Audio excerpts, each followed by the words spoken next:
Outra coisa que eu ia perguntar, vocês ficam em ambientes que tem vazamento de água e caem chuvas dentro dos computadores. Alguém já teve relato de gente que levou choque? Alguém foi hospitalizado por algum acidente no trabalho?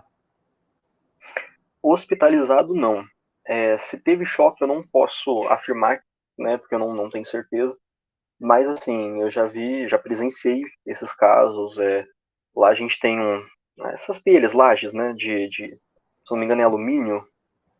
E embaixo dessa telha de alumínio, a gente tem um forro térmico. Que, assim, eu acho que ele serve muito bem ao propósito dele, porque aquele lugar esquenta pra caramba. Então, assim, tá esquentando.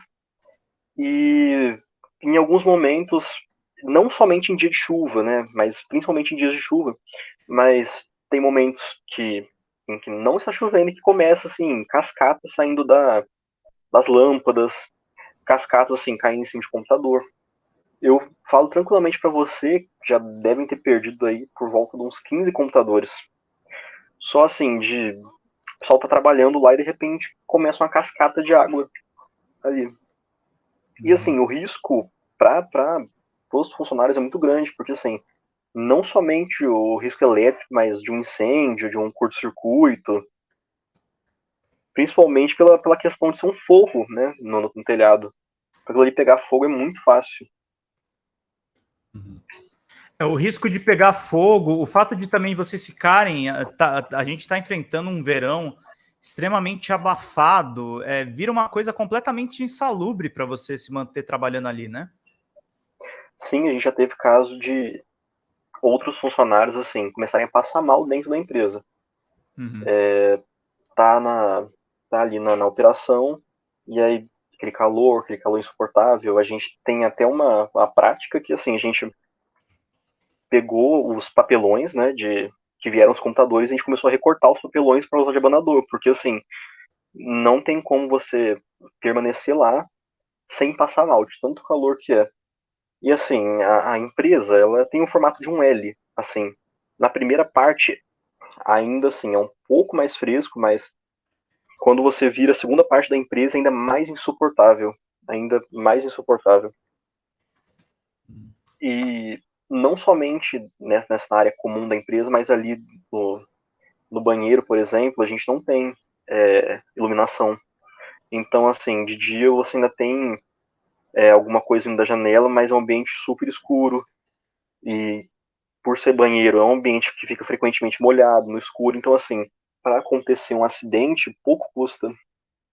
E tem um contraste muito grande, porque a sala dos instrutores e a sala da gerência, né, dos analistas, da gerência, são extremamente refrigeradas. Assim, posso falar que é quase negativo lá, de tão frio, de tão bem refrigerado. É somente a área comum do chão de fábrica, onde estão os trabalhadores que não tem. Assim, é um descaso muito grande. Você falou de ganhos que vocês tiveram trabalhando remotamente, presencialmente, de R$ 15 por dia. Vocês, como atendentes de telemarketing, qual é a meta que vocês têm que ter de vendas de serviços? Como é que funciona um pouco isso, se você puder contar? Bom, a princípio, está sendo cobrado para a gente o TMA, que é o tempo médio de atendimento. Eles pedem um TMA muito baixo, assim, cerca de 6 a 7 minutos. E quando você está tratando de dados sigilosos, de cartão de crédito, de dívidas, é assim, a meta quase impossível. Porque eu acho que ninguém liga para uma central de cartão de crédito à toa, assim, geralmente é problema. Fora que o sistema lá não funciona. Tudo que a gente tem que fazer, a gente tem que fazer baseado em uma série de scripts que a Caixa fornece. Só que para você acessar esse sistema é muito complicado, porque, assim, para você abrir qualquer coisa ali, isso leva 4, 5 minutos, e aí o sistema cai, e ele cai de novo, às vezes fica caído por horas. O cliente, ele começa a ficar assim, irritado, xinga você, e eles estão sempre cobrando isso. Inclusive tem casos assim, por exemplo, no período entre 2 horas e 4 horas da tarde, mais ou menos por aí, 2 e 4 horas da tarde, os operadores não podem tirar a pausa pessoal, que é a pausa para ir no banheiro. Vocês não podem ir no banheiro? Sim, tem alguns períodos que a gente não pode ir, porque eles informam que tem uma demanda muito grande de Caraca. ligações.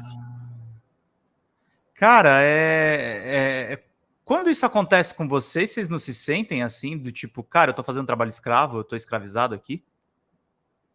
Bom, a gente se sente, né? Mas, assim, a gente também tem as contas para pagar, e isso pesa bem mais. Uhum, Porque, infelizmente, assim, se a gente sai dali, não vai ter outro lugar. Ou pelo uhum, menos não vai ter outro lugar tão rápido assim.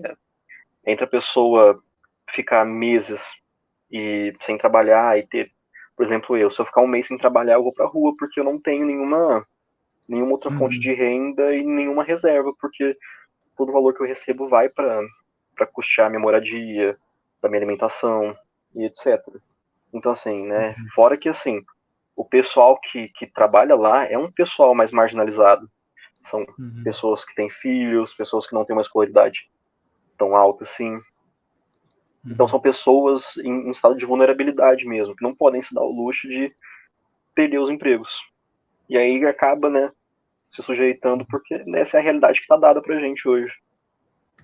Uhum. Que é a realidade do neoliberalismo, né? A realidade que a gente vive realmente de precarização absoluta.